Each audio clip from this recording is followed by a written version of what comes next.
சொர்க்கம் இருப்பது உண்மை என்றால் அது பக்கத்தில் இருக்கட்டும் வெட்டங்கள் ஓடட்டும் சொர்க்கம் இருப்பது உண்மை என்றால் அது பக்கத்தில் இருக்கட்டுமே, வெறும் வெட்டங்கள் ஓடட்டுமே.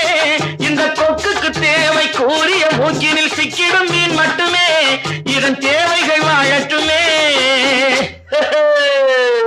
ஒரு கிண்ணத்தை ஏந்துகின்றேன், பல எண்ணத்தில் நீந்துகின்றேன். ஏன் ஒரு கிண்ணத்தை ஏந்துகின்றேன், ஏன்